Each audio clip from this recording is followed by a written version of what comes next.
Story 1.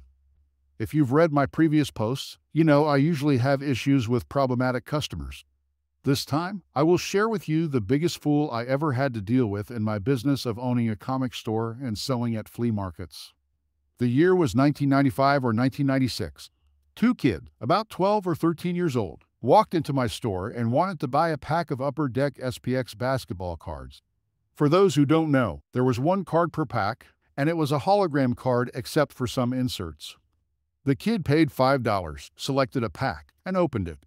It didn't look like a regular card, and we were confused about what it might be. I asked to see it and saw that it was an Anthony Hardaway rookie autograph redemption card.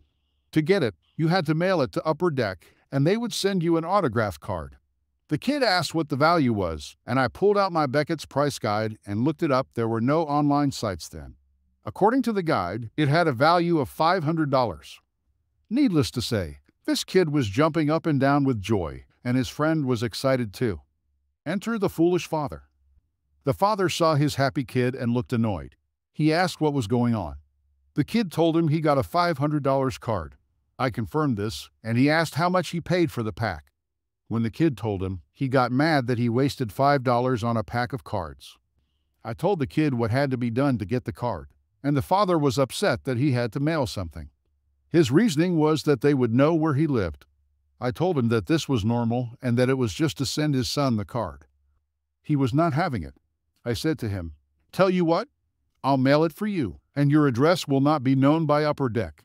I'll give you a receipt and call you when it comes." He didn't want to do that because I'd have his number.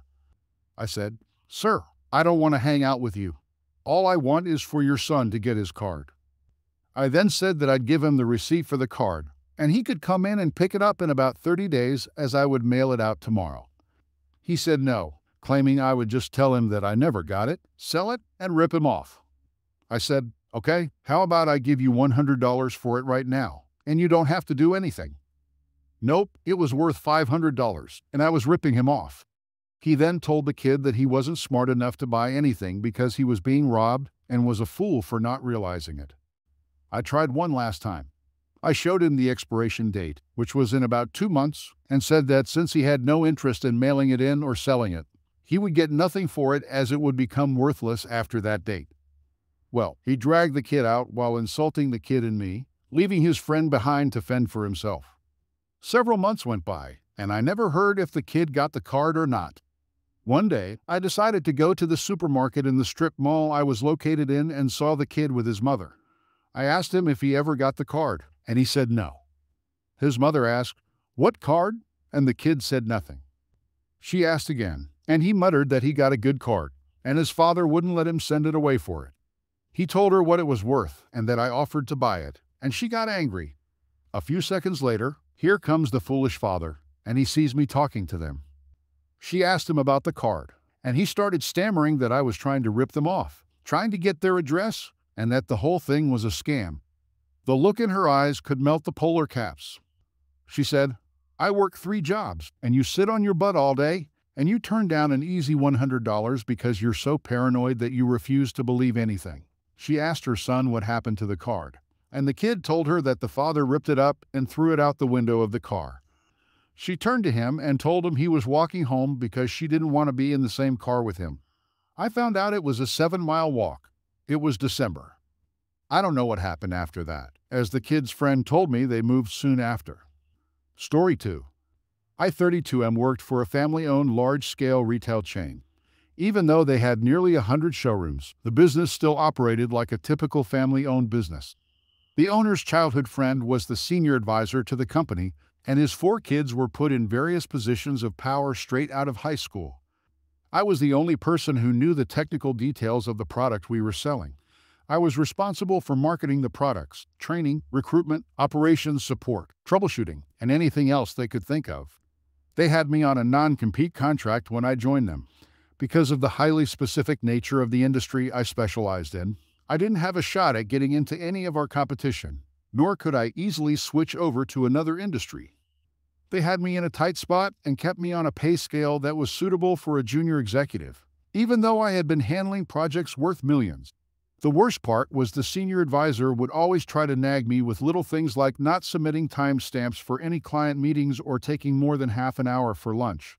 He would also tell the boss's kids that they should have better control over me, or I would replace them. The guy had a history of destroying the career of anyone in the company who grew close to the boss. The kids took his advice seriously and ended up bossing me around on everything. I had to pass every email or proposal through them to the boss, and if I slipped up, they started raising complaints to their dad about it. The boss would inevitably take their side and ended up telling me to work under their instructions. I had been working on a major contract with a high-stakes client for over 6 months. I had researched, targeted, networked, and did a lot of groundwork to get a meeting with the client. When the client called me in for a meeting at last, I decided to attend it and win the project before bringing the boss and his family into the loop. The client was happy with the level of technical and product-specific information I provided and placed a massive order. We are talking about a single contract worth $2.5 million in value. The product in question is a very high-value, premium item that needs to be custom developed by specialists. The client was very specific about the need for individualized customization for each item. Even though every instinct in my gut was telling me I should take it straight to the boss, I decided to follow the protocol in place. The kids were furious I didn't keep them in the loop on such a high-value project, but they were happy about the deal. They told me to take a long weekend and return after 3 days. I took a well-deserved mini vacation and returned to the office. My boss called me in to let me know that his kids and the senior advisor had landed a multi-million-dollar deal and that I needed to run support on the deal. There I sat in a conference room, surrounded by the 4 kids, the senior advisor who looked smug, and the dad who seemed to know what was happening but was still playing along. I told them that I was the one who got the deal. The eldest kid said, "Yeah," the daughter piped in saying, "You are just the employee, remember that. You work in our direction. You did your job, and we gave you an amazing reward for a long weekend. Be happy with that." I sat there in shock as what they said sank in. They were weaseling out of paying any bonus or incentive for the deal. Even though there was a clear paper trail and evidence that I was the one who landed the client and got them the deal, they were shafting me out of paying the bonus. The boss looked on without saying anything. He seemed a little ashamed, but ended up siding with his kids as he said, "It doesn't matter who got the deal. The main thing is, you are the one who will work on the project to make sure it is delivered." By this point, I had been working for over 9 years with these people. I had mediocre pay and no prospect of career growth. I knew I was not going to get another job in the industry I love in the country I lived in. I stood up, looked the boss straight in the eye, and said, "I am done. I cannot work with your kids or the senior advisor anymore." I left the room without a backward glance. It turns out, the senior advisor had hoped I would do this and jumped at the opportunity to badmouth me to the boss. The kids piled on, and the boss gave me the notice to leave immediately rather than serve the 3 months notice period. Apparently, the senior advisor had advised the boss that I might sabotage the business if I stayed on, and that his kids and he could handle any work that I was handling. So after 9 years of pouring my life and soul into this business, I left with only a weak thanks from the boss and a smirk on the faces of the kids. My wife was supportive, and she luckily had an opportunity in another country. We relocated within 2 months, and here I am now. It has been almost a year, and I remain unemployed as I had no market exposure in the new country. But I am taking this time to be a stay-at-home dad and enjoy every minute of it with my son. I have never been so relaxed and happy. Almost every employee in the company is on good terms with me, and they have been updating me on everything. It turns out the boss assigned his eldest daughter and son to finalize the deal with the client. They set up a meeting to let him know they would handle his project. When he asked them specific details on the customization, they couldn't get their facts straight. The client ended up canceling the deal. The senior advisor tried to scramble and arrange another meeting with the client. Even then, they didn't have anyone who could answer all the queries the client had. Apparently, the client got annoyed and asked about me. When he learned that I was no longer working, he told them that he was not going to take any more meetings with them. They lost a project that would have given them $1 million in pure profit. They soon lost a few more existing tender bids for not being able to provide adequate technical details. One day, I got a call from the senior advisor. He was all cheerful, asking how I was enjoying my break and if I was ready to get back to work, as if nothing had happened. I asked him what he meant.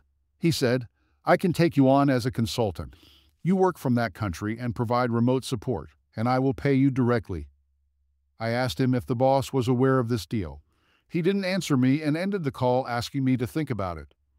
A few weeks later, the boss called me and asked me to join back immediately. He said, "We will give you a 10% raise. Just join within the month." I refused, and he blew his temper. He accused me of being petty and said I should take this opportunity to get back to work. He threatened me further, stating he had already spoken to all the local competitors with whom he has a backroom agreement not to hire me at any cost. I still refused and said, "I have never had a more satisfying responsibility than the one I have right now. I will never go back to your firm, and best of luck running it with your kids and the senior advisor.